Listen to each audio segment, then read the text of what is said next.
Hi guys, so welcome to another episode of the REVIEWlutionary, and today we're going to review a new movie in Netflix called Rebecca.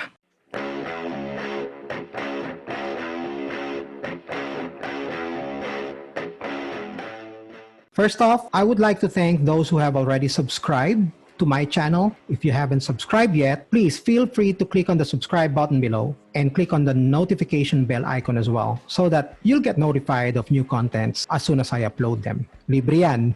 Now, before we start with the review proper, one thing I need to tell you about this movie is that this is a remake from the 1940 classic from legendary director Alfred Hitchcock. The thing is, hindi ko pa napapanood yon. So, hindi ko sila kayang i-compare. So, I will just be reviewing this as a first-time viewer of this rather famous film. This movie is directed by Ben Wheatley. Wala pa akong napapanood sa mga movies na ginawa niya except for Sightseers, and I enjoyed that one. This movie stars Lily James, Armie Hammer, and Kristin Scott Thomas. What's this movie about?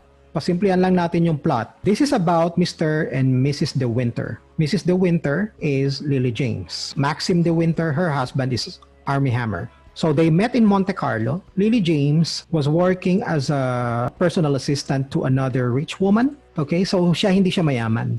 What capsule? I'm sorry, I had to wait for a package at the post office. I believe it's from your nephew. Oh, photographs of his honeymoon with that ghastly girl, I imagine. And she accidentally met Maxim De Winter, and they had this whirlwind romance in Monte Carlo. They got married, and this is where the story will now evolve. So, what is it you do for... I'm what's called a lady's companion.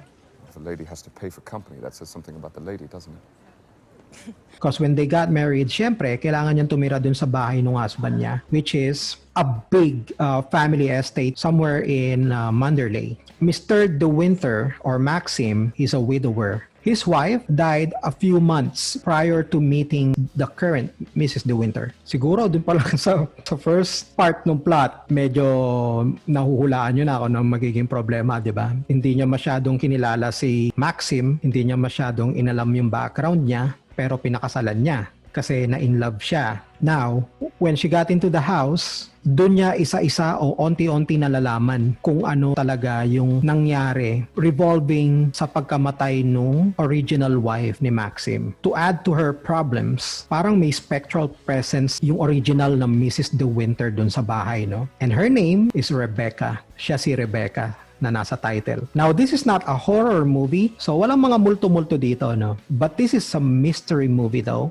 Ang mangyayari, manghuhula ka or huhulaan mo kung ano yung totoong nangyari sa pagkamatay ni Rebecca. Meron siyang spectral presence kasi hindi totally accepted yung bagong Mrs. De Winter dun sa bahay na yon because of yung pinaka-mayordoma ng bahay who was Mrs. Danvers.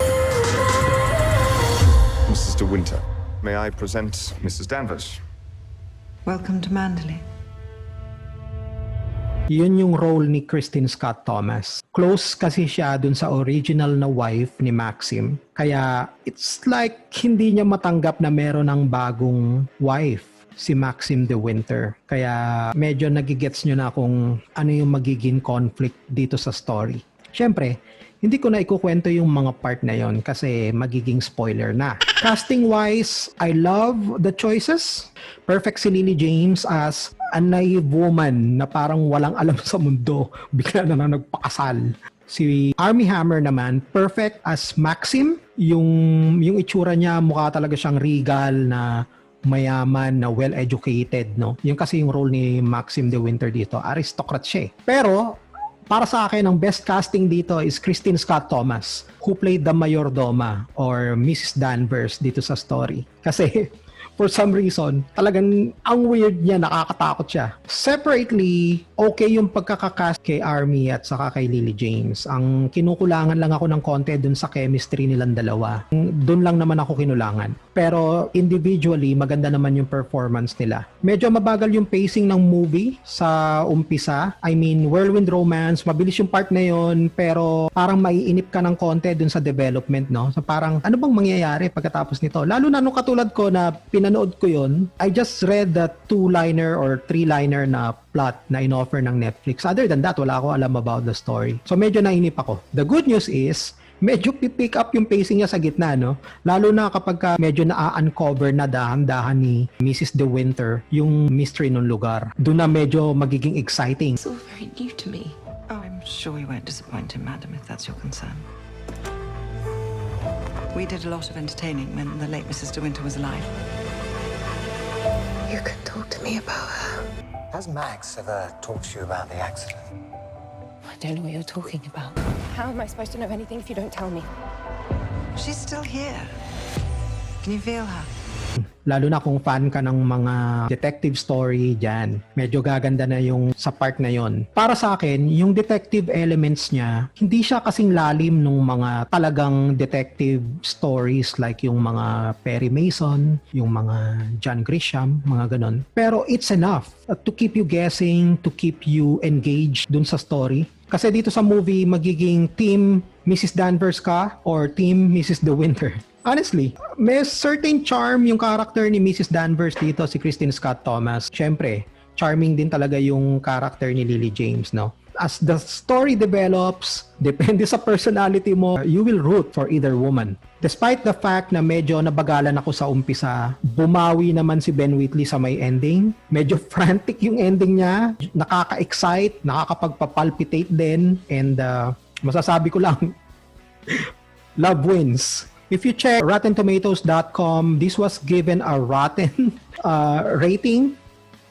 Pero para sa akin, didn't give the movie justice, no? Parang medyo may pagka-unfair ng konti. Kasi karamihan ng mga critics dun sa RottenTomatoes.com, kino-compare siya dun sa original na movie. Sabi ko nga, hindi ko pa napapanood yun eh. As a first-time viewer of this particular story, I enjoyed it. Hindi ko masasabing 2 thumbs up ako. In fact, I would suggest na kung makakakita ka ng ibang titles na mapapanood sa Netflix, go ahead and watch that. But kung wala ka namang ibang choice at pagtitiwalaan mo ko, hindi mo naman pagsisisihan yung time na uubusin mo para panoorin tong movie na to. Kaya lang, it's not something that would make you come back for another serving. After ko mapanood siya, I don't think I'll ever watch the movie again. Kumbaga yung satisfaction ko hanggang dun lang. Still, if you have 90 minutes to spare for a movie, okay naman siya. So it's time to rate this movie. Honestly guys, I'm thinking of better ways to rate movies dito sa vlog ko. But right now, since I want to get this out,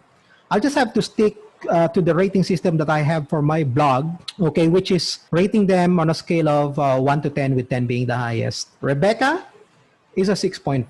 Meaning, okay naman siyang panoorin. Kaya lang merong kang makikitang mga mas magagandang movie sa kanya, pero hindi rin naman total waste of time if you're gonna watch it.